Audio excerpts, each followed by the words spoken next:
మొదటి పేతురు 2వ అధ్యాయం 2వ వచనంలో చూస్తే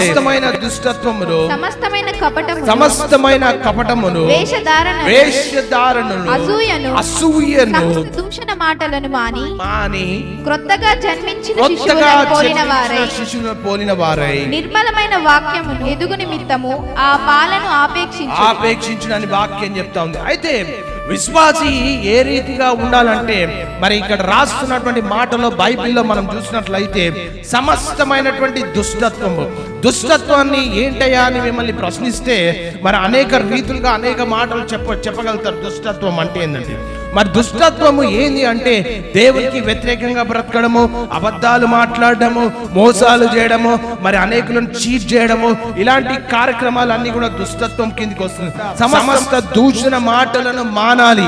ఎవరు మానాలి అంటే ఇక్కడ ఉన్నటువంటి లక్షణాలు మాటలు ఇక్కడ చెప్తా ఉంది ఏంటంటే దుష్టత్వమును మానాలి, సమస్తమైన కపటమును మానాలి, వేషధారణను మానాలి, అసూయను మానాలి. సమస్త దూషణ మాటలను మారిన వాడే నిజమైన క్రైస్తవుడు. క్రీస్తును సమస్తానికి లేకపోతే లోకానికి చూపించే వ్యక్తిగా మరి బైబిల్ అభివర్ణిస్తా ఉంది.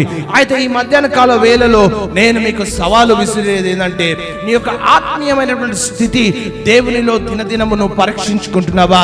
ఇట్లాంటి క్వాలిటీస్ ఏమైనా మనలో ఉన్నాయా అని మరి ప్రతినిత్యం కూడా పరీక్షించుకోవాలని మరి అపోస్తలుడైనటువంటి పౌలు గారు చెప్తా ఉంటున్నాడు. ఇక్కడ చూస్తే మరి ఇట్లా ఒక విశ్వాసి ఏ రీతిగా జీవించాలంటే క్రొత్తగా జన్మించినటువంటి శిశువులను పోలిన వారై జీవించాలి.